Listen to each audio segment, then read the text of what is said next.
Welcome to the Shifting with Marley podcast. I'm Marley. Thank you for joining me wherever you are. All that I ask of you, the listener, is to have an open mind and an open heart. And in return, I offer you myself.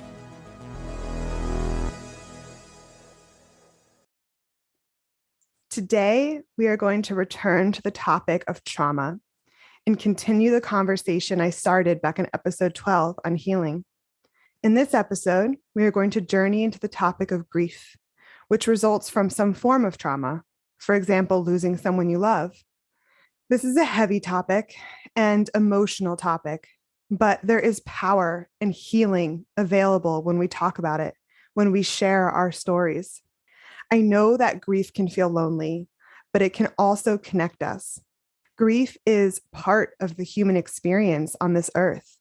Grief is something we all feel, every one of us, at different points throughout our lives, in big and small ways. And it's something some people live with every day. So we have to talk about it. And in sharing, find that connection.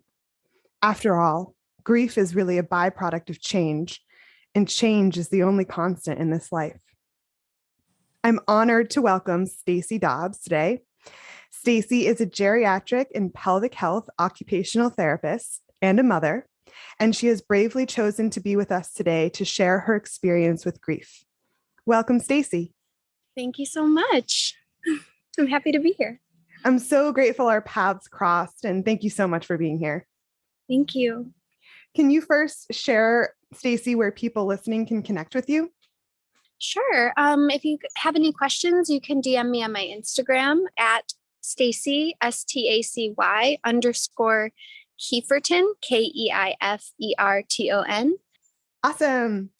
So, Stacy, let's jump right in. I'd love to start by just giving you the space to share as much or as little of your story and your son's story as you'd like with us today.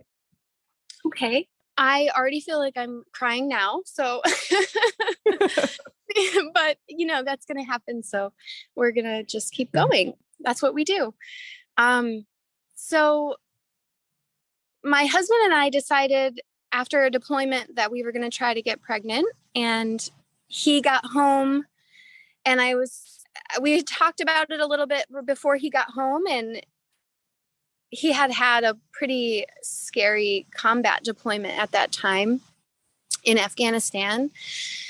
And he came home and I said, I really want to have a baby. And he said, okay. And we got pregnant that day, I think. Wow. Yeah, it was like, if you calculate the due date, we were like, okay, let's try. And then we were pregnant. And it was kind of a shock because I didn't, I'd never had any children before, so I didn't know how long it would take, or I always thought it would maybe take a few months, and but sure enough, 1 month later, I didn't have my period, and I took a pregnancy test. We were about to go to a yoga class together, and I remember shaking coming out of the bathroom like I'm pregnant, and then kind of crying because I was so surprised, even though I knew that we were trying. It was just so fast, and we were so happy. And my pregnancy was really easy. It was, I felt good. I had just a little bit of nausea in the beginning, and everybody told me I was going to have a girl. And we didn't find out the sex right away. So we were surprised when he was born. He was born a little bit early. We were trying to have him at the birth center, but I went into labor at about 35 and a half weeks, and that was just a little bit too early for the birth center. So we ended up in an ambulance to the hospital. So kind of from the beginning, his birth was a little bit traumatic because we were rushed to the hospital in an ambulance. I was like 7 centimeters dilated, and we got to the hospital. They didn't have a room for me. They put us in a surgical room. So it was just like all lights and metal. And so he was born there, and he had some respiratory issues. we found out he was a boy. And so that was like the best surprise ever.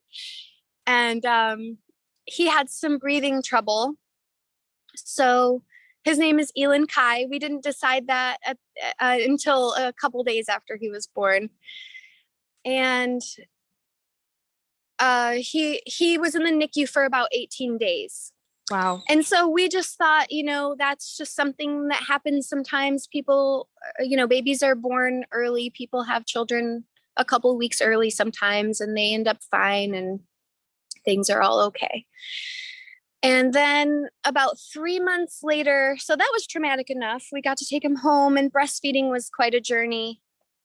It was not as easy as they make you think it's going to be, but he caught on after about a month and we did well.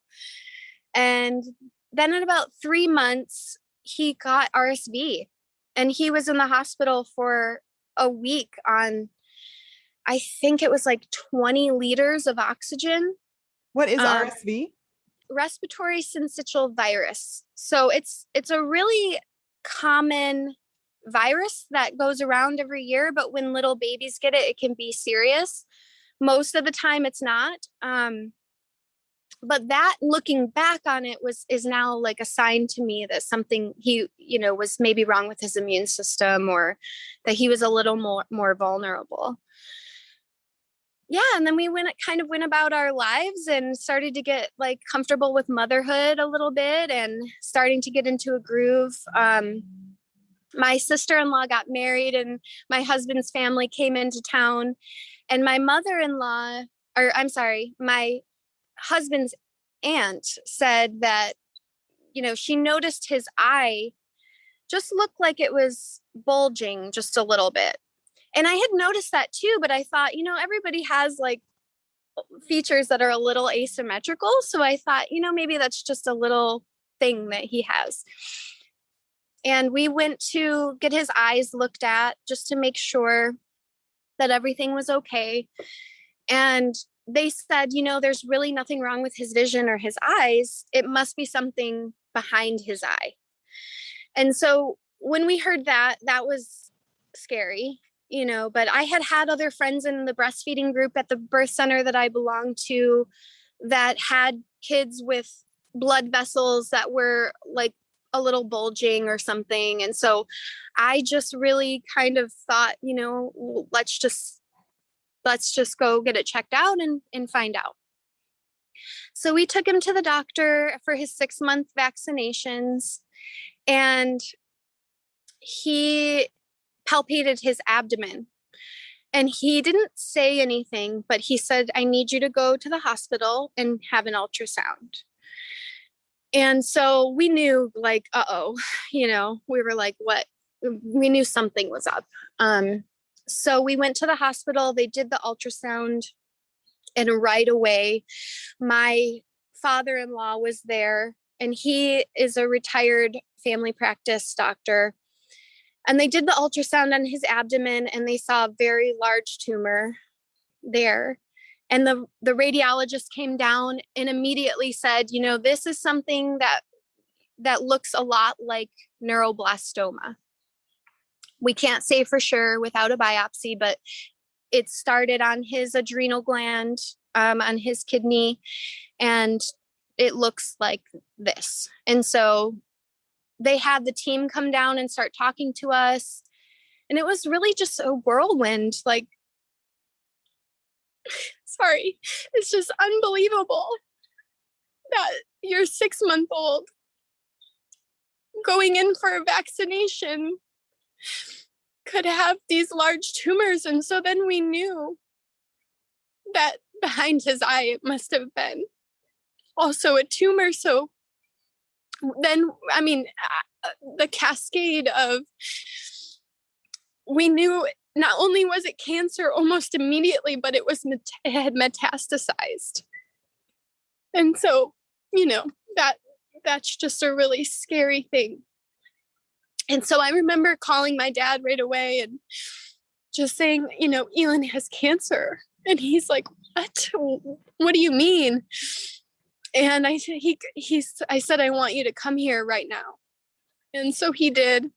And, just our whole family just gathered around us. And we had this wonderful team at UNM, University of New Mexico Hospital, that they were just the most phenomenal pediatricians we could have asked for. We had a team of about 5 pediatricians, and they really supported us, and they helped keep us calm, and they had procedures for this type of thing, and we followed it, and as much as we could. In the beginning, the children's oncology group had a lot of research on it, and so we started treatment almost right away. And to give chemo to a 6-month-old was really a scary thing to think about because of all the side effects that they can have. And they told us he would probably be sterile. So, he wouldn't be able to have children, and thinking about that. And I was already thinking about the future of his life, and in the immediate time, not thinking that there was even a possibility that he wouldn't live.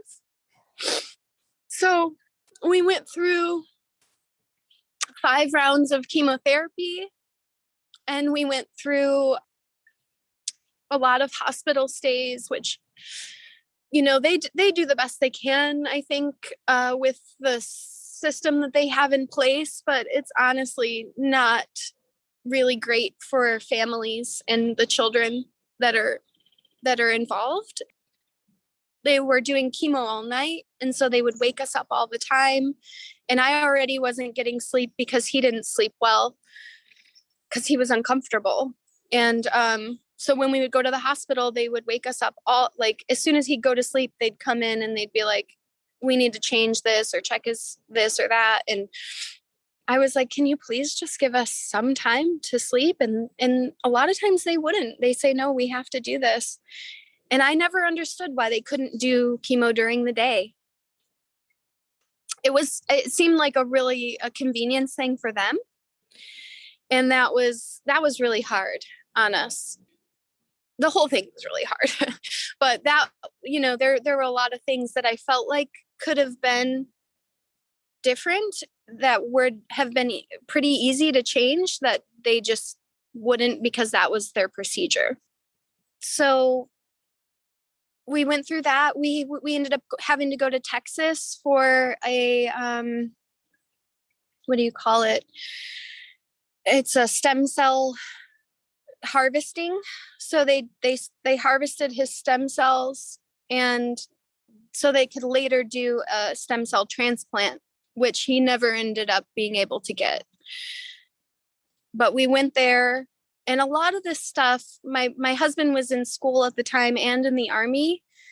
And so he was really, really busy. He was gone a lot. And I think it was sort of a refuge for him too, to be able to do that. And I was with him a lot. My in-laws, my father-in-law and my stepmother-in-law moved in with us because he's a retired physician and she's a retired nurse. So they were really good at explaining things that maybe we didn't quite know, and I'm in the medical field. So most of the stuff I know, but when it comes to your family and your kids, when people tell you things, and especially with trauma, like that part of your brain, your frontal lobe just shuts off, and you need somebody there to be able to re-explain things so that you can understand them, I think. And that's still true today. When anything happens medically, my brain can definitely shut off, especially if it's in a hospital. I ask all the doctors to write everything down because I will not remember. So we went through chemo, we went through the stem cell harvesting, and we had this. So my father-in-law had connections. His mother was a child psychologist, and she had a friend at Memorial Sloan Kettering. And they have all this research about their success with the high risk neuroblastoma. And we went to see a surgeon there that he was supposed to be the best surgeon in the world for that type of cancer. And we said, if this is the best in the world, if this is the best there is, like that's what we're doing. And we took Elin to New York City and Manhattan, and we stayed in the Ronald McDonald House, which was the most amazing charity that there is. Because, I mean, we could have not afforded to stay in downtown Manhattan for 5 weeks. We were there for 5 weeks. So he had a surgery there that was an 11-hour surgery. And they were trying to remove all of the tumors from his abdomen because the chemo had shrunk everything so much that he was considered in remission. Wow. So we were just trying to make sure that it wasn't going to spread anymore. And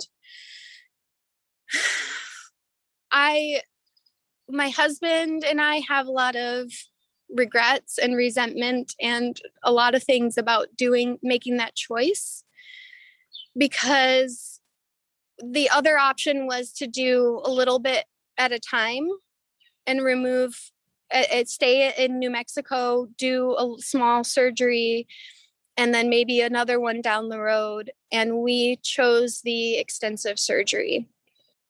And I don't think we really understood that it would be an 11-hour surgery. I honestly, I mean, I didn't. But I remember going in to consult right before his surgery with one of the physicians. And then they were explaining to us, like, this is a life-threatening surgery. He may not survive the surgery. And I guess even before, right, we walked in the office and they did explain to us, I had this major breakdown in the waiting room. And it was like my husband, I felt like I was holding Elin and I felt like he was embarrassed because I was crying in front of everybody, but I didn't even want to go into the office. And I feel like now looking back, that was like my sign. But, we were there, we had flown to New York City, we were hopeful. And we went through with it. And he had the surgery and he came out and he was on a lot of medicine, a lot of drugs for the pain. And so the physical therapists wouldn't really work with him very much. They got him out of bed a couple times, but he couldn't breastfeed because he was just so medicated. And so they started him on like a tube feeding, and then they started him, they stopped coming really for physical therapy very much. And to me, it was like, you're supposed to be up right after a surgery, like that day. And so they put him on these really intense drugs. Like it wasn't I think it might've been fentanyl. Like it was like something very strong. And when they put him on it he was on it for maybe like 5 or 7 days, and then they just took him off of it, and he had like withdrawals, and it was just really, really bad. And he wasn't getting better, and he developed an infection. I think it's called Pseudomonas, which is something that is really common in your intestines. Like it's a common bacteria, but if it gets out of control, it can cause trouble, just like yeast or anything like that. It's like something in your body that gets out of control. So his kidneys started failing.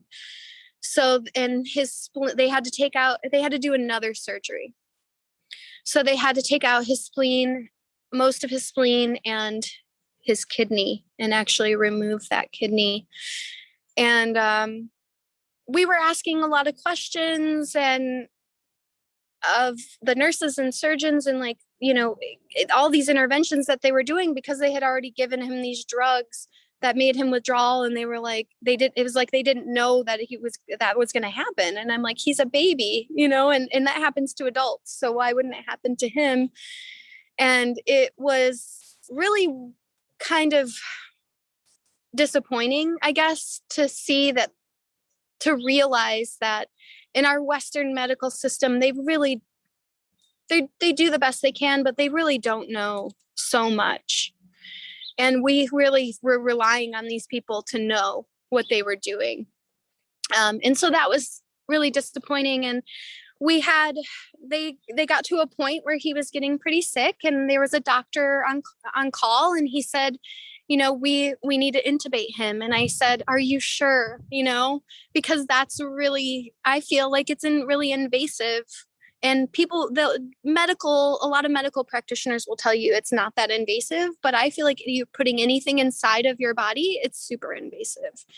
And I know that it was to give him rest and to help him breathe. But at the time, as a parent, you're just like, is it necessary? Is it 100% necessary? And I didn't think it was out of line question.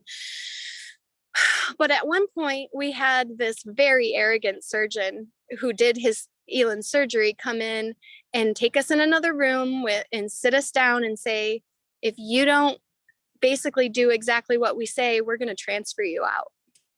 What? And I was already so devastated by what was going on. I could not believe that he was talking to us that way. I said, I just sat there I was just totally surprised and totally offended. And I think it's because, honestly, I mean, the more I reflect on it, the more I think, like, I read a lot about this surgeon, and he says, like, oh, he's only had, like, in his whole career, a handful of children pass and all this stuff. And it's devastates him, every time. And he thinks of his kids when he's working on other kids. And I'm sure that all of that is true. But part of me wonders that if he is having a child that he knows is not doing well, and they transfer them to another hospital, then it's not actually recorded that he passed after the surgery of this surgeon. And I don't know, I guess I've never really said that out loud to anybody, but that is kind of what I think in my head. I don't know what it is, and I guess it really right now doesn't matter in the long run, but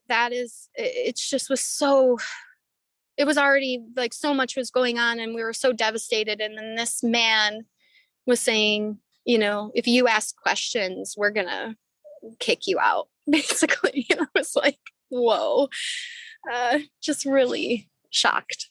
But we had wonderful nurses, and they did end up transferring us to the hospital across the street because they had a machine that it was kind of like a dialysis machine, but it was different. I don't remember the name of it.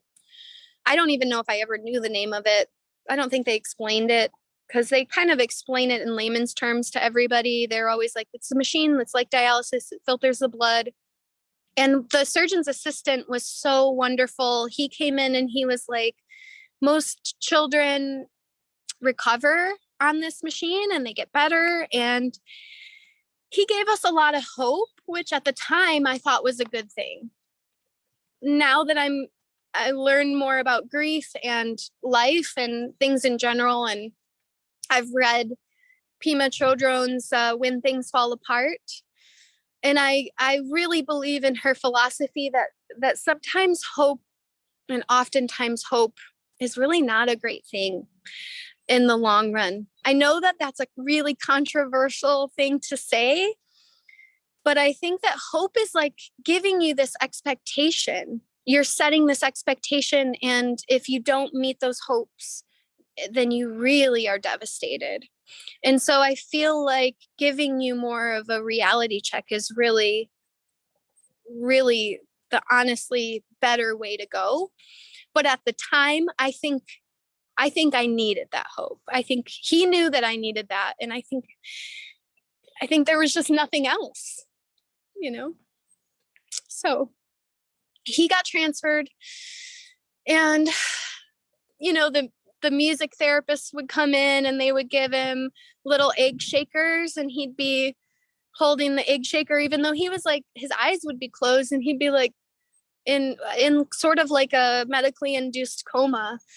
almost like, but so he was comfortable, but he'd be shaking his egg shaker, and we kind of thought like maybe he is getting better. And we were there for a couple of weeks, and we became friends with this really beautiful Indian family that shared the same room with us. And they would make all this delicious food and bring it in and share it. And they kept offering to have us come to their house, and we just couldn't leave. I just couldn't bring myself to leave.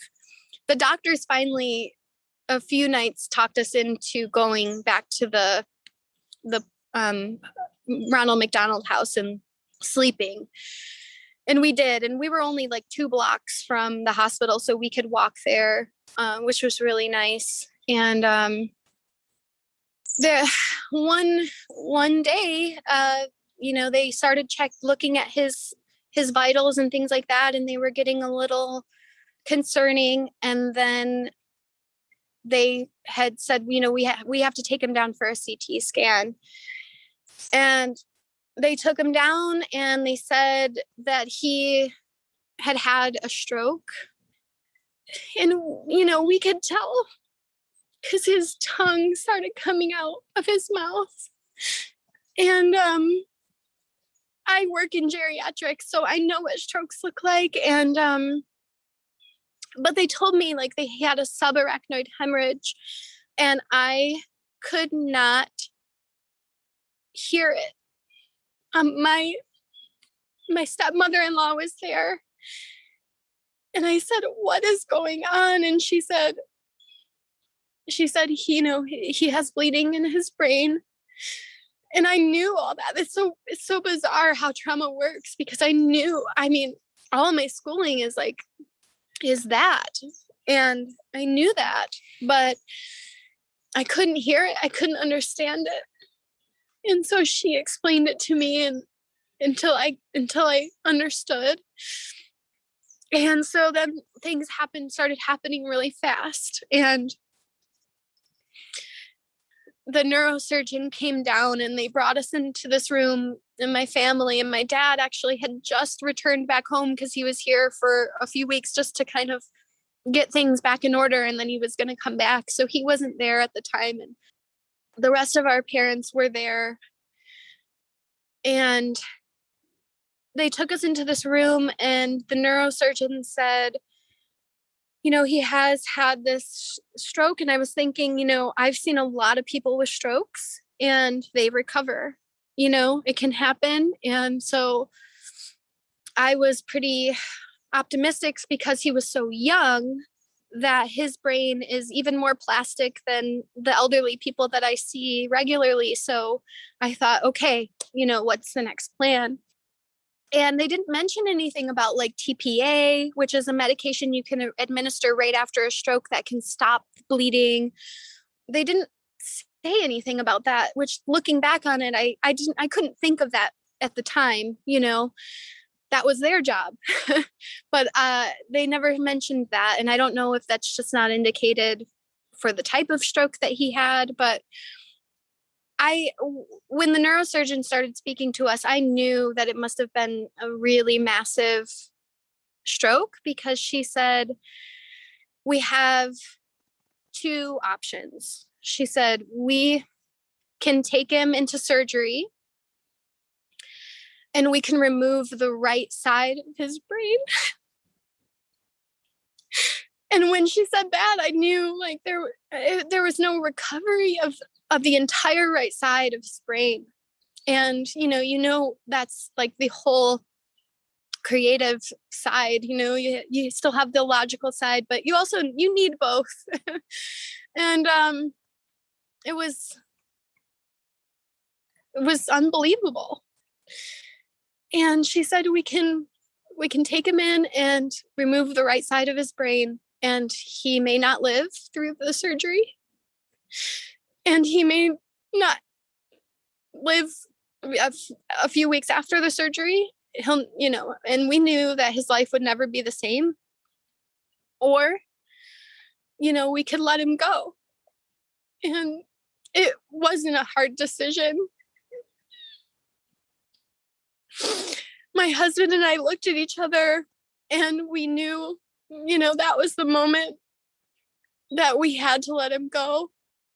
And they brought us into a room and they had nursing there, and he was on a vent.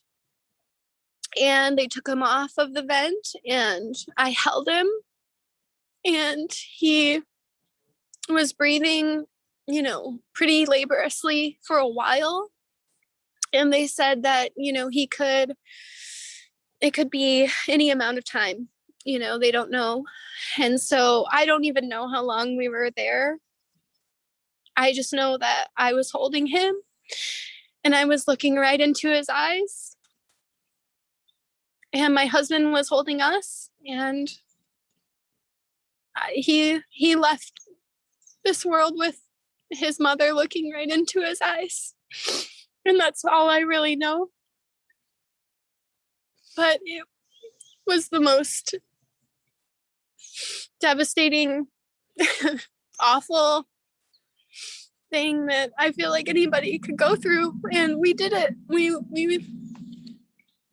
We were there, and we lost him.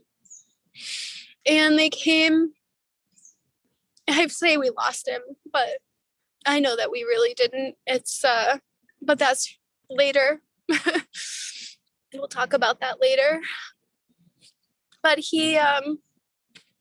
they did handprints for all of us, and we have them over his memorial table. And he was cremated. And just going through all of that in New York, we didn't, we had to set up a memorial service and decide whether we wanted to have him buried or cremated, and just all this stuff that, even though he was so close to death, this whole time, was never something that we thought about. I don't know, maybe we should have had a better plan, but we just couldn't bring ourselves to think that was something that would happen. When he was diagnosed, they said that about 50% of the children with high-risk neuroblastoma live. And so we knew that it was, it was a coin toss, basically. And I remember walking out, my husband walking me out of the hospital, and just seeing, I was sobbing, and just all these people walking towards us, because we're in New York City, and talking and laughing and smiling, or even just oblivious, to the things that just went on in our lives, because our lives completely stopped that day. And for everyone else to just go on, it felt like a slap in the face on top of it. It felt like betrayal.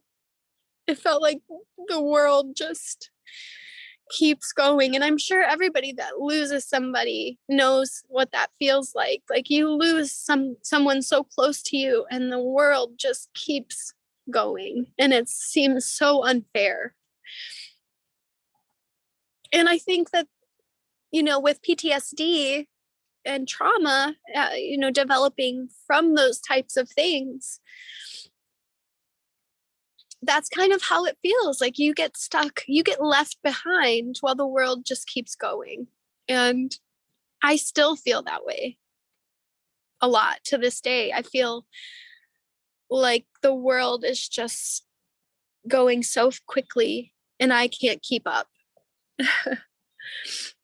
But that is basically the story of Elon's life. The hard parts of his life. The rest of his life in between chemo and all that was honestly really beautiful, because we saw a community come together that we were new to in Albuquerque, because we were not from there. We had just moved there, and I was just newly pregnant, and luckily we had my sister-in-law living there, and we were involved in the birth center, and they just surrounded us with so much love that you would not be able to get from going to a hospital. That it was meal trains and counseling support and just phone calls and hugs, and listening and things that I think we were in the exact right place when that happened.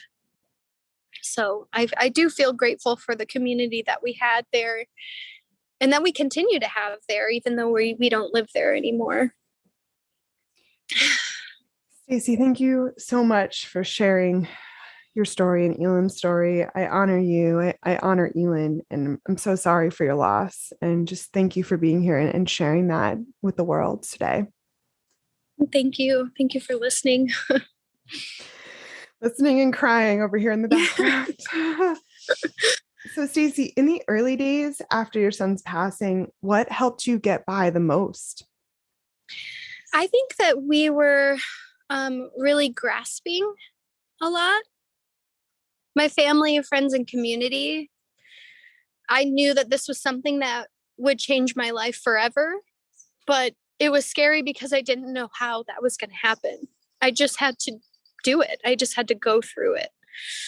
I was flailing. My husband was drowning, and we couldn't support one another because we were both grieving. And I think, like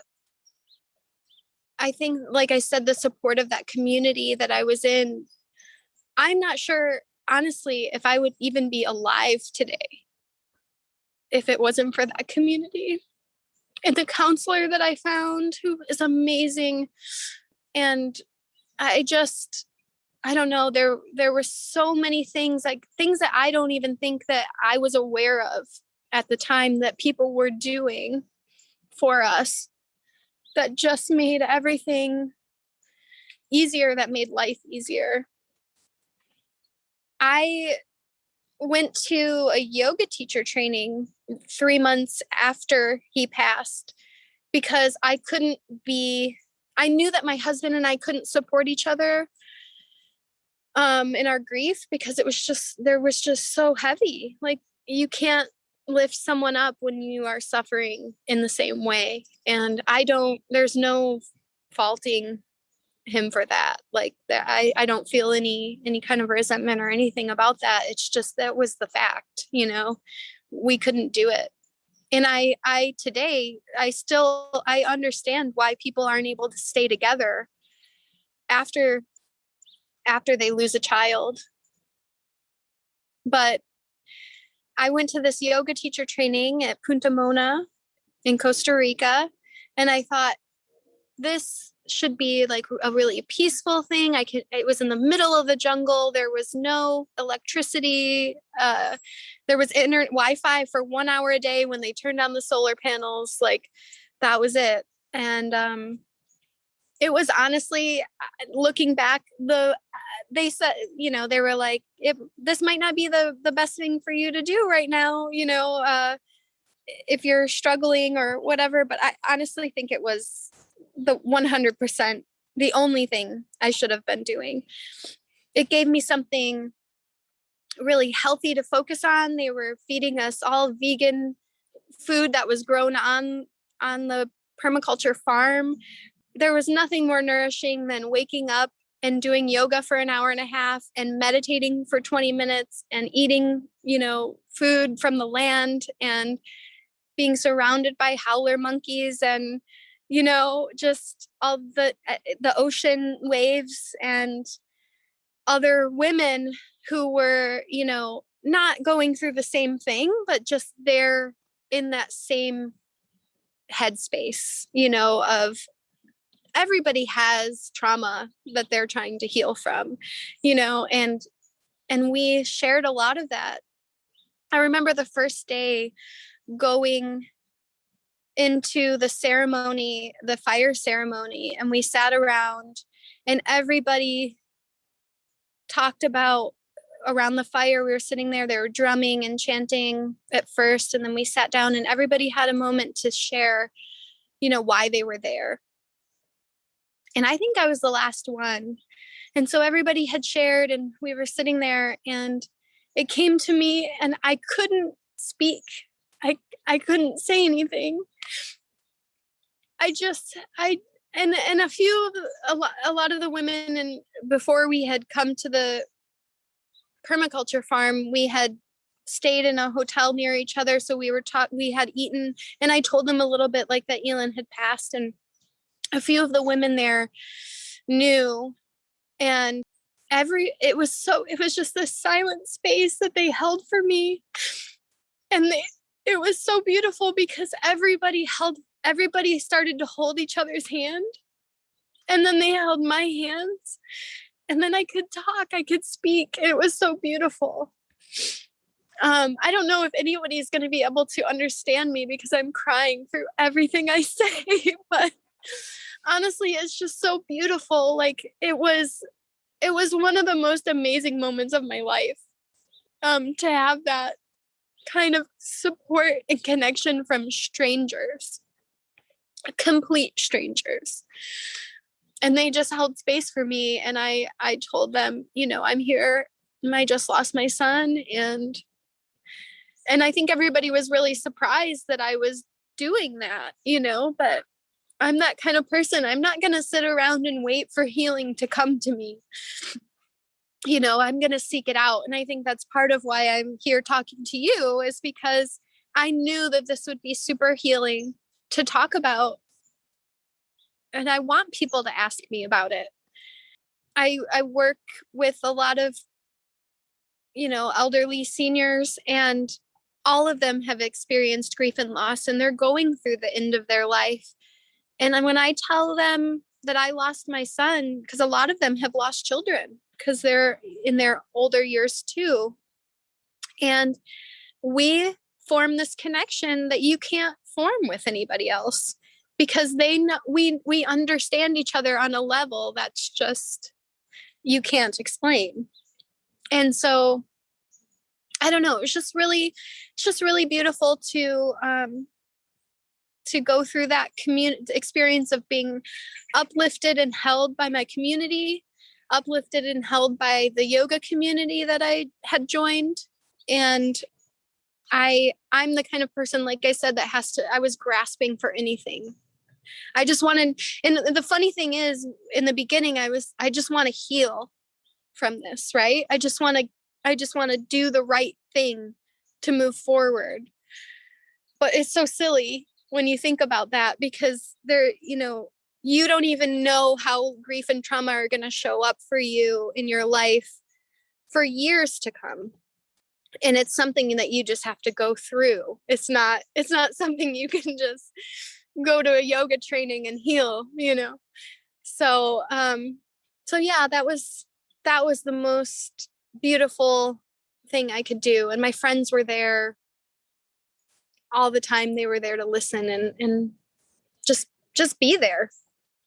Wow, Stacy, thank you so much for being so vulnerable today and for sharing. And I'm just so glad you were able to find such a far-reaching community and such a supportive community, and the support that you needed during that initial time. I'm so glad that you found that. Thank you. Yeah. So how has your relationship with grief changed and evolved as time has passed? Yeah, I think that's such a great question, because, you go through the initial stages of grief, and it's not a linear thing. Like, I'm a Virgo. So for me, it's like, it needs to be this road that you continue on. And it's not that. So I struggle with it. I've struggled with it. Sometimes I look back still in disbelief that any of it even happened. It feels not real. I think I dissociate sometimes. But I also, like I said, find a lot of connection with other people through it. And so that makes it really kind of a beautiful thing. Not because I ever wanted it to happen, but because it did happen.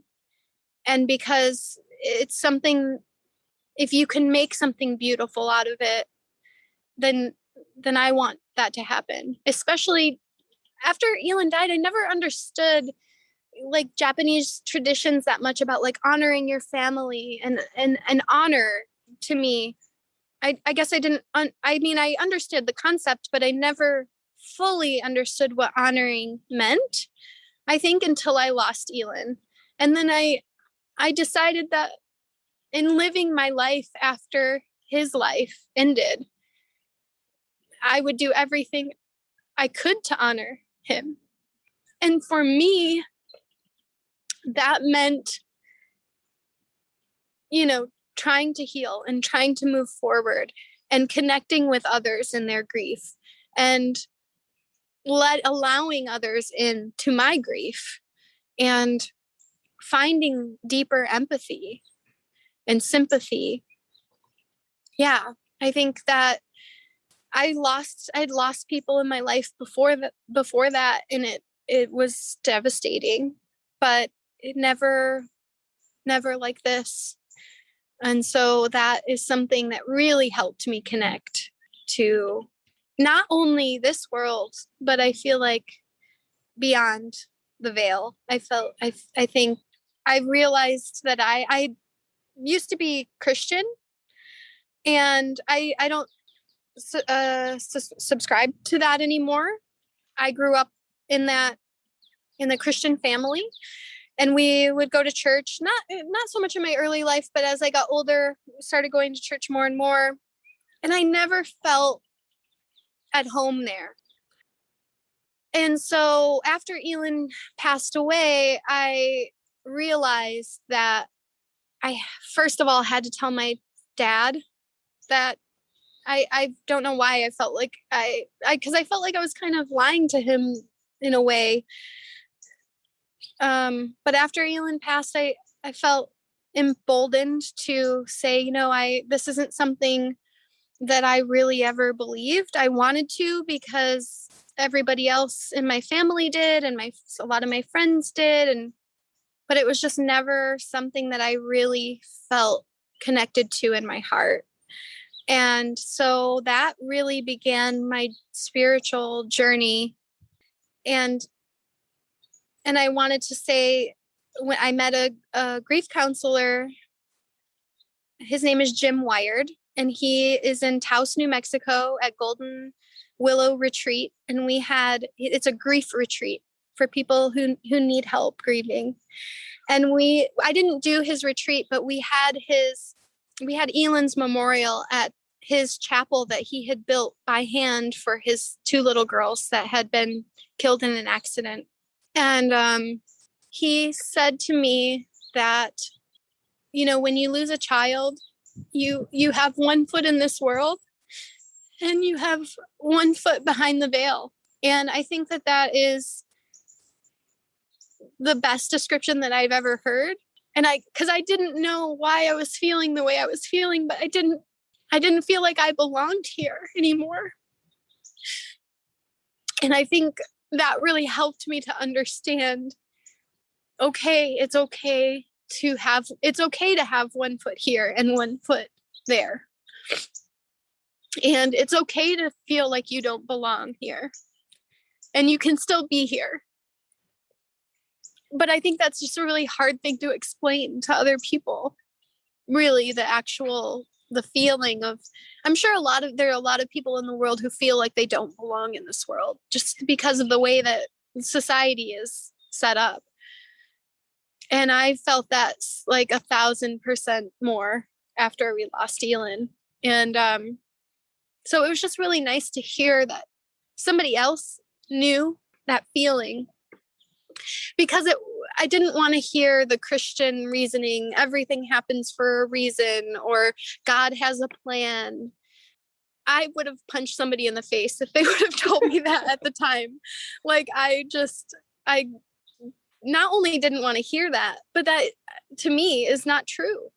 And it's, and I know that there's a lot of spirituality religion, things like that. But I'm just coming from a place of authenticity from me. And I'm not judging anybody else for their beliefs in God or anything like that, because I understand believing in a higher power, because I do believe in a higher power. I don't know if I would call that God. I don't know what to call it, but there's something that put all this together. Like, and it doesn't have to be like an intelligent plan either, but there's something that brought this together, whether it's an energy force. It is an energy force. So it's a force. And I don't have it all figured out either, but and it's I guess the more I try to figure it out, the more I realize that there's no figuring it out. And so that's why religion scares me so much, because people think that they have it figured out. And it's that is more scary to me than the unknown when it comes to spirituality. Stacey, you just said everything so beautifully, and I'll give you some reassurance. You explained everything very well, and it made a lot of sense to me. So thank you for sharing. And I'm just so happy that through your journey, you were able to find the connection and your spiritual journey, and that it was able to help you. And it's through your spiritual journey that you and I connected and found each other and are here today. And so, yeah, I'm just so happy that you listened to yourself and followed the path that felt right for you. Thank you. Yes, I love that you said that. That is the one thing that if I could get anybody to take away from this whole conversation, is start listening to yourself. Slow down. I follow a few pages on Instagram, the Nap Ministry. Yes. And the Philosophy of Leisure, because it is all about slowness and stillness and listening, and the way that we have come to be in this world, in this society, in this fast-paced capitalism is really not healthy for the human body and being and mind. And if we can start to just slow down and listen, there are so many things that I've learned about myself and my body that later were confirmed by science that I had just learned by listening. And then it was confirmed. And I'm like, oh my gosh, thank you. Because they're like eating like certain foods. That's a really great one to go on. You eat a food, you feel bloated or you feel heavy or sluggish afterwards. Like maybe that's not a food for you. Or you eat a food that just smells so good to you or tastes so good to you. That's a vegetable, and you start eating it more and more. And then you realize like, oh, it has a lot of magnesium in it, which is really great for anxiety. I started doing that right after I had anxiety. I craved celery. I wanted celery all the time and I would eat it. And I finally looked up like, why am I craving celery? And it was like magnesium, and magnesium is great for calming you. And so there are a few intuitive things with grief that I found out. Like I started drinking rose tea and I was like, this is such a luxury. How did I not know about this before? Hawthorn tincture was another one that's so great for grief. It literally relieves the pressure from my chest immediately, like when I smell it. And I just thought, when I first started in the medical field, that aromatherapy was kind of a joke, like, and all this kind of stuff, like, but it is not. It is 100% effective medicine. The Hawthorn tincture I would drink, and it relieves anxiety. And I was taking Valium. I was taking Klonopin. I was taking benzos from my doctor because I was having panic attacks and anxiety and all these issues. And I thought, long-term use of this stuff is just really bad for you. And so I, started looking at other alternatives. And that is when I really started learning about the plant world and listening I know this sounds so weird. I know I'm going to sound so weird when I'm saying this, but I've really started listening to plants. What I mean by that is growing them from seed, watching them grow, seeing how they respond to light and water and, the different nutrients you can give them. And what's so beautiful about a plant is they will tell you what they need if you listen. And that is all the part of that slowness in life. And so, yeah, it has been such a journey to learn about this intuitive, just listening to myself and listening to my body, what is good for it, what is bad for it. And I believe in moderation. I have a beer or two every now and then, and I have junk food sometimes, but that also, that's an intuitive thing. Like, does this feel good right now? Not does it feel good, like tastes good because there's salt, sugar, and fat in it. Is it, are you with your family and having a birthday party and you're going to have a piece of chocolate cake? Like, that's a wonderful thing. And that in my view, that piece of chocolate cake is actually good for you because you're enjoying that moment with your family, right? And your friends. So I don't know. It's just, I think it's all about intuitive listening and learning. I mean, there's a lot of research and things like that you can learn about these different things, but listening to your body, I think, is the number one thing where you need to start. That I think when you have trauma, and when I've read a lot of books about trauma, like The Body Keeps the Score, your connection, your brain and body connection, your mind body connection kind of shuts off and you stop feeling in your body. And that's also why I knew that yoga would be so good for me, is because so I could continue to feel in my body. You're speaking in my soul right now, Stacy. And I just want to add, because you're talking a lot about slowness and listening to yourself and in your intuition. And I just want to add the piece about being present too, because you really need to be present to be able to fully listen. Absolutely. And there's a lot of power in presence. And so, speaking of the physical body, what does grief feel like in your physical body? Well, I think I feel a lot of, oh gosh, I think I thought about this a lot, and I do feel a lot of heaviness in my chest. But I felt a lot of heaviness in my chest, but we did some meditations in my yoga teacher training in that ventured into the heart. And so when I ventured inside of my heart, what I saw there was a big open wound, a big jagged open wound. And it was really scary at first. And I saw myself going around the edges of that wound and trying to clean up the edges, but the wound is not closing. And I think that that's a really significant thing to say, because what I realized later, that it's not so much about closing that wound, because that's not going to happen.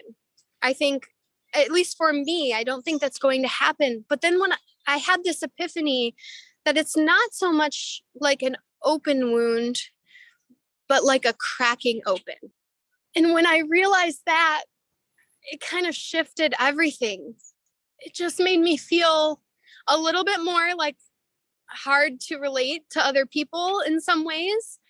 But I felt that was in a good way.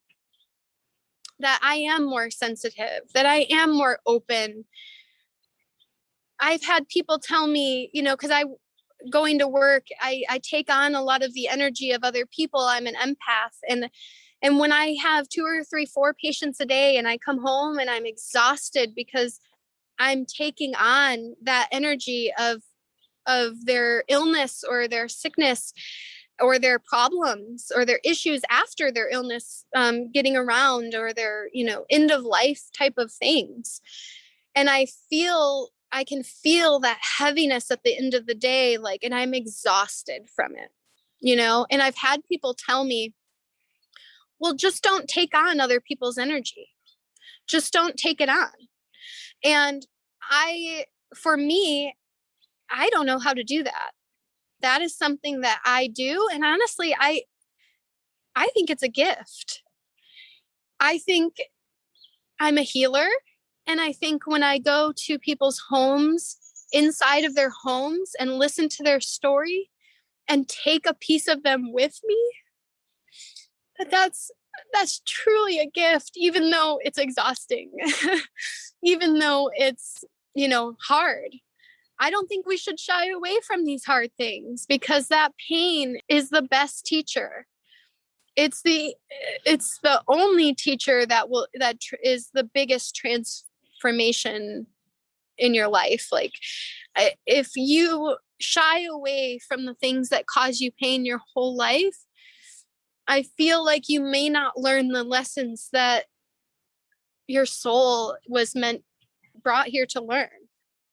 And I do believe that we have souls. And I do believe that in the end of life, that we do become part of this one consciousness, because our energy is neither created nor destroyed. So it goes somewhere. But I really do believe that it goes to this one consciousness, and we're connected. And so I used to have a really hard time with my patients passed away, and I still do. I still grieve for them. But I almost feel like, there's a lot of people who believe like your ancestors are all behind you, right? Well, I feel like when I go in and I learn these people's stories and I become close to them and I listen to them and share their grief and their struggle, that after they pass, that I have them on my side too, in a way, like that they're on the other side of the veil. They're guiding me in a way that they guided me in this life, and now they're in a different energy form, helping to guide me. And so it's yeah. I hope that makes sense. Stacy, that's so beautiful. And, we hold so much in our physical bodies and our energetic fields without even realizing it. And it affects us. And I'm sure that for you, all the knowledge you have from being an occupational therapist and a certified yoga teacher helps you really deal with that emotion and move that energy through your body instead of keeping it stuck, which is very easy to do. Yeah. So thank you for saying that, because that is the other thing. So yeah, I get home, I'm exhausted because I've taken on all this energy. And that doesn't mean that when I wake up in the morning, like it's just, I'm better. Sleeping helps. But yeah, I have to have movement practices, and I have to have, like we were talking about, I like chanting practices, and it depends on where I feel it in my body. Mostly it's my chest, but sometimes I have other pain in my body, or I just feel like jumping, or I just feel like slowly moving, or I feel like running as fast as I can, sprinting. And that's another thing. Intuitive exercise, I think, is something that I really want to emphasize to people, because I think that we get stuck in this movement or this philosophy of like, oh, high intensity interval training is going to make me look the best and lose the most weight. So that's what I'm going to do every single day. And then we end up maybe not feeling great, because on days that maybe we needed to be slow, we weren't listening to that. And so there are a lot of times where I run for months on end, and that feels really good. And then there are times where I completely stop exercising for a week or two. But I still, incorporate movement and walking, but I find myself in nature a lot. I guess I can't say completely stop exercising, because, I love walking and hiking and things like that in nature. So that's exercise. But to me, I think like I'm in that mindset, like other people, where you get in that, like it's either running or hit or all this other stuff. But, gentle, slow movement is just as nourishing to your body as those really high intensity things. And I think when you really start to be in tune with your body and listen to that, you're going to feel better. But yeah, but I also want to emphasize that movement in general, I think that stagnation gets a lot of emotions stuck in your body. And so even if it's just the slowest walk, down the street around your block is going to help move some of that emotion out. Absolutely. And beyond movement, Stacy, what does your practice living with grief look like today, which it's been years since Elin passed? I've heard you mention before that you have a daily grief practice. So what does that look like today? It changes every day. It is something like today, it's meeting with you, and it's sitting by the lake and watching the swans and the birds and listening to people paddleboard by, it's talking about him. We have a memorial table and his urn is on the table, and we have candles that we light when we are whenever we want to. We have pictures of him and his handprints. His toys are inside the memorial table, so sometimes I'll take those out. Sometimes it's sitting outside, because you know how a lot of people, when they lose somebody, they start to notice signs and they know that it's from that person. I can't explain how that happens, but I understand it. And so when Elin is around me, I often see things floating in the sky. So it will be cottonwood tree or dandelion. It's those little soft, fluffy, floating seeds that I end up seeing them all the time, sometimes really out of season. So that's part of my grief practice. I know you said aside from movement. So lighting candles is just really great. Just sharing a memory with someone, my husband, or talking to my son who's 2, who doesn't understand yet, that he knows he has a brother, and he knows Elin's name, and he knows a few things, but he's just not there to understand yet. But just even sharing with him, like, this was your brother's toy, we have a big turtle pillow that was Elin's, and Finn likes to snuggle it at night and things like that. So I feel like there are just all sorts of little moments that you can take to just honor that grief practice and to participate in that grief, because I see Finn. Finn is your son who's 2? Yes, Finn. I see Finn hugging that pillow, and part of me, it breaks my heart, and part of me, it's so sweet and wonderful. And I guess what I want to say is that there's space for both of those things in your everyday. And there's space for 30 minutes to cry, or almost every day when I'm driving Finn to school. I do a lot of processing when I'm driving because I drive a lot. And sometimes I go rolling up to the gate for his daycare, and I've got red eyes because I've been crying in the car, and I'm like, I swear I'm not high. Like, because we live in Colorado. I'm like, I've just been crying in the car, but I'm sure they think I'm crazy. But it's just about like taking those moments and giving yourself that space and not feeling like it has to be. I mean, there are times for big ceremony and days of grief, but there are also times where you can just grab moments of that and that's enough, and it doesn't have to take over your whole life. You're really an inspiration, Stacy. I hope that people listening are really inspired by all that you do on a daily basis for yourself and to honor your grief. It's really beautiful. Thank you. May I ask you, and you did touch on this, but do you have a relationship with your son's soul?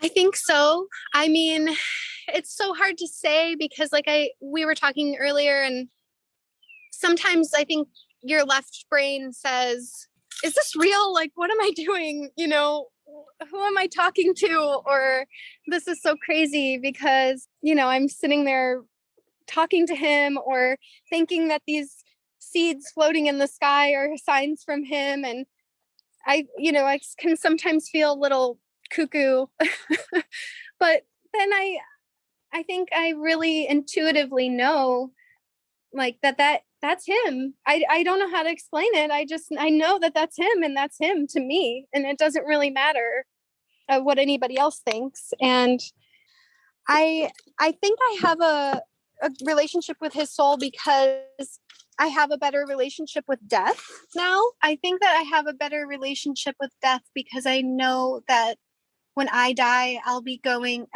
through the same thing that he went through. And that to me is something to look forward to in the way that I want to know. I want to know what he experienced. I've always been fascinated by near-death experiences. And there's a few things, like I watched a show I think it was on Netflix, about near-death experiences. And that just convinced me, like, I know that there's something else. I think that I do have a connection with his soul. I think I'm still learning about what that is. And I've heard you say before that you can feel him around you. Absolutely. There are a lot of times where when I'm struggling, it's so weird because at the time when I'm struggling, I can be really upset or crying and thinking, you know, I want to rely on my ancestors to kind of guide me and take their strength and let them guide me. And at first it was really strange to be like, let me ask my baby what I should do, you know, but children are our biggest teachers, our living children and our deceased children. And I'm learning that every day. He's like your spirit guide now. He is. And it's so strange because like he knows so much more than I do now. And it's, you know, he was 11 and a half months old when he passed away. And so it is strange to kind of be like, guide me. But yeah, I know he's there. Let me just go into something that's kind of off, but when I was in Costa Rica, we had been doing guided meditations for a while. This may answer the question. And probably about 15 or 20 days into the meditating every day for about 20 to 30 minutes, I had an experience that I can't explain.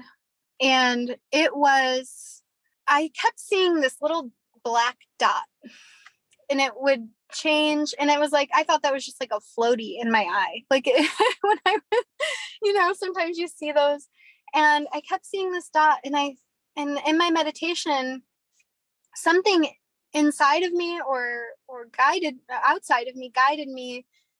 It said, stop looking at the dot, go inside. And I didn't even realize that, oh, okay, like I could go inside of it. You know, it wasn't a possibility to me before. And so I found myself like, it was like a portal. And I went inside and I saw this line of shadows of people sitting in rows. I couldn't see them all, but I knew intuitively that those were my ancestors. And they were behind me and they were supporting me. And I looked around and I saw Elon and I picked him up and I put him on my hip like I always did.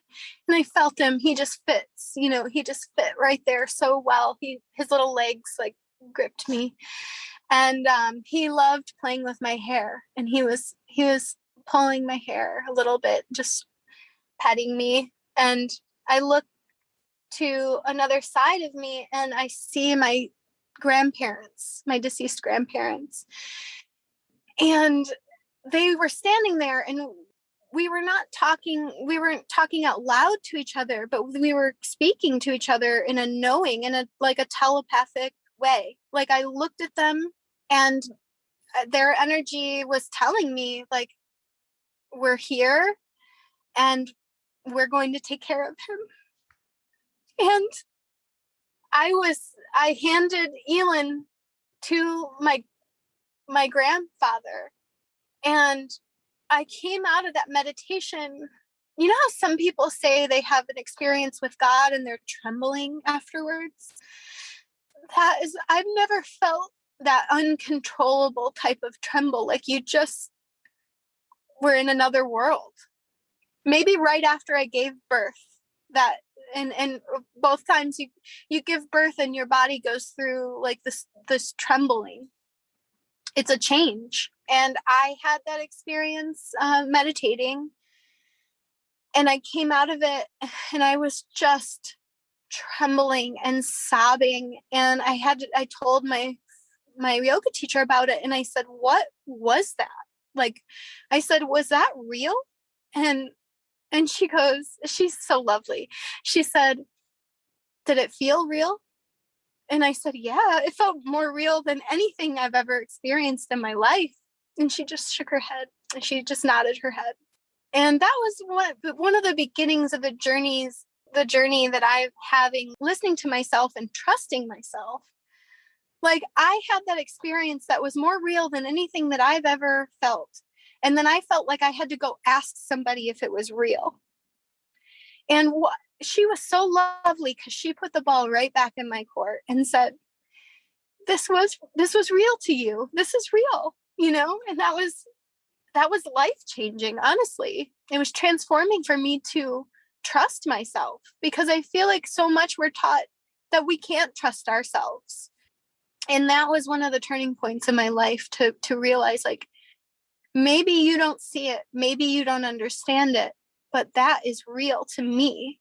And so when I started to dive deep into that journey of trauma, and just having like a better understanding of maybe that we could go through that same event together, and it's not traumatic to me, but it's traumatic to you, that doesn't mean that your experience is any less valid or any less traumatic. And so, yeah, it's just been a really great learning experience. And in that way, I know that I'm connected to his soul and to all of my ancestors. There's so much more to this universe than just what we physically experience on this 3D earth plane. And I knew from the moment I met you, you were really tapped into that. And it's very inspiring and really beautiful. And thank you for sharing that story. Thank you. Even think about something as simple as radio waves. I love giving that example to people, because that's something that we can't see. Microwaves, waves, radiation, all these things that we use every day that we can't see, but yet we think we know everything. Or all these colors on the spectrum that our eyes are not even able to see, but they're there. And science has proven that. And so there are so many evidence-based scientific practices that prove spirituality, like that prove these spiritual things that we sometimes still disregard, I think. And I'm not doing that anymore. Me neither. And that's why the scientist started the spirituality podcast.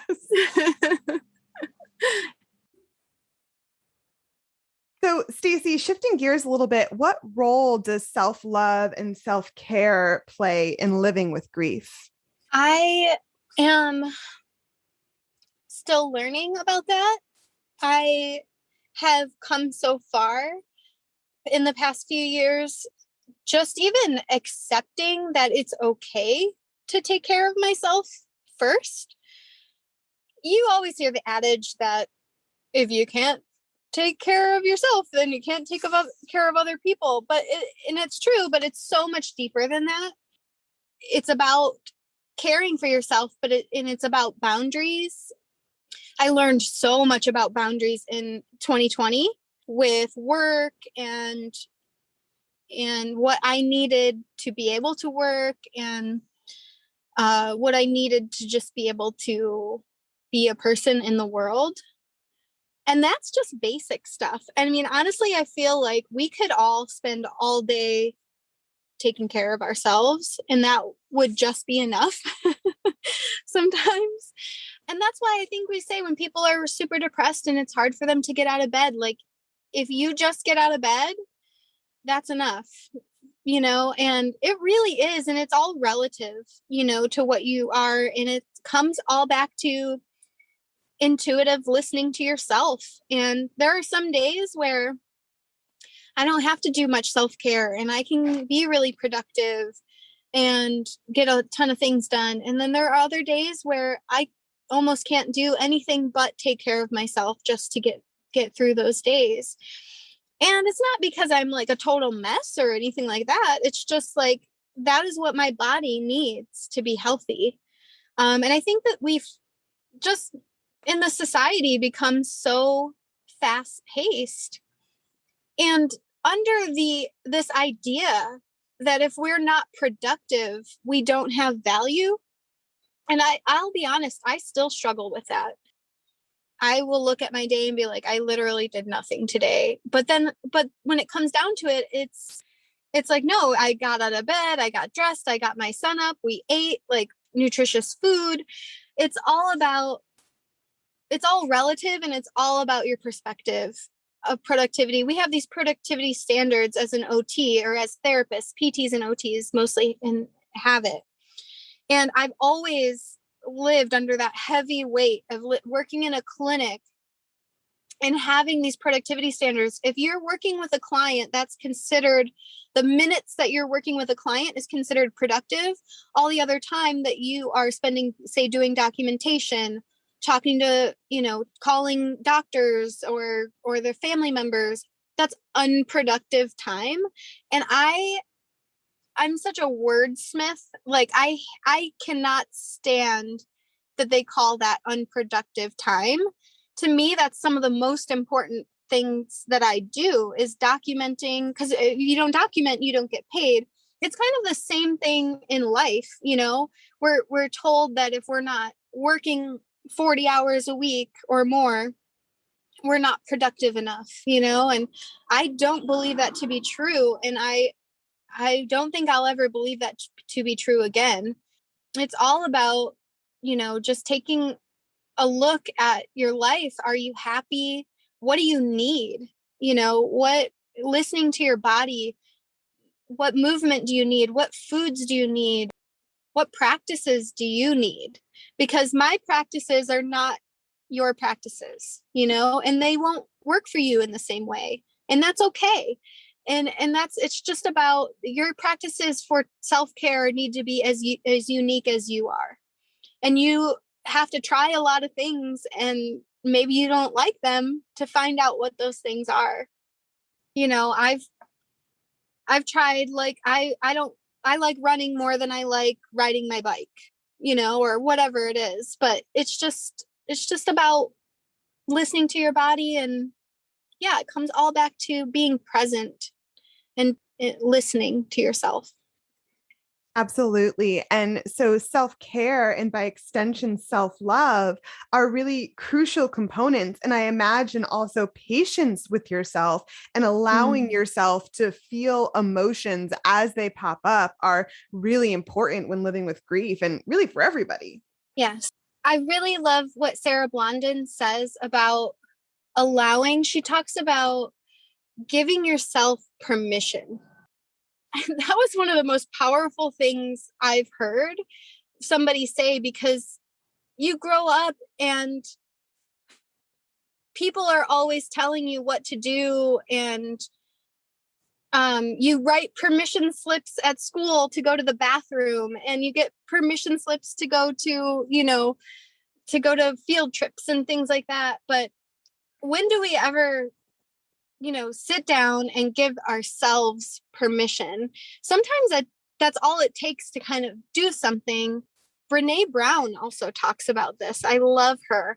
Just really trying to allow yourself to express that self-love in ways that are unique to you, I think is really important. Because like I said, the practices that I do won't necessarily work for you. So it's just about giving yourself permission to be slow, permission to listen. And if you literally have to sit down and write yourself a permission slip. This is one of Brene Brown's. She does this for herself. She writes herself a permission slip, like a field trip thing. She's like, you have permission to enjoy yourself today.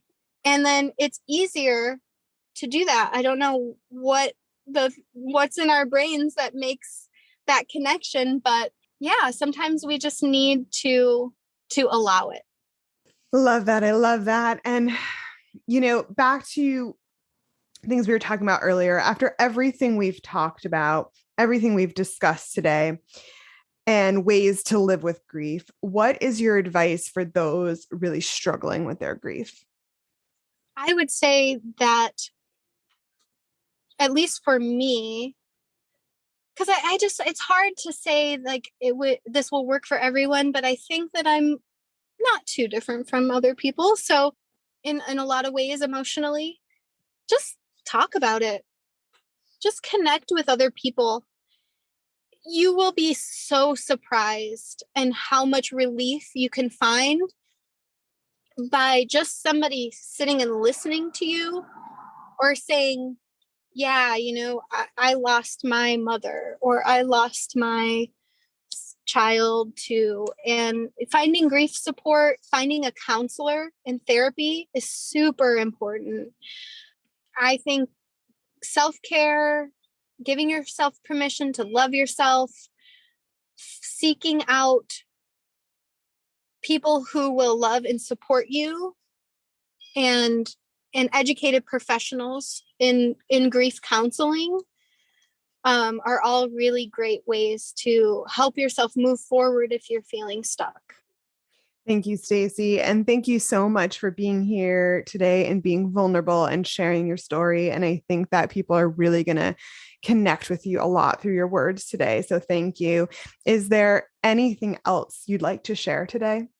No, I just want to say, if anybody really is struggling in this podcast, they really connected to what I was saying, I'm happy for them, if they want to reach out, I'm happy to talk to them about it. I'm happy to listen. I know we all have super busy lives, and you might see me on Instagram saying how busy I am and all this stuff, but I will always make space for people who need it, because I've been through it and I'm still going through it. And I think we can learn a lot from each other. So, please don't hesitate to reach out if you need it. And also, just, there are going to be moments where you feel like you can't keep going. Keep going anyways. Grief is a part of life. So it's time to normalize talking about grief, sharing our experiences, and supporting each other. Just as we have the capacity to love deeply, we have the capacity to grieve deeply. Living with our grief, being at peace with our grief, means feeling all of our emotions, however they manifest. It means being in touch with ourselves and allowing our emotions to move and flow in full acceptance. It means giving ourselves grace and, above all, being present. In a way, grief forces us to be more connected to our hearts. It forces us to surrender to what is. As we all experience grief in this life, realize we are all connected. You are not alone. It's time to come back to love. I'll end today with a quote from Rumi. Grief can be the garden of compassion. If you keep your heart open through everything, your pain can become your greatest ally in your life's search for love and wisdom.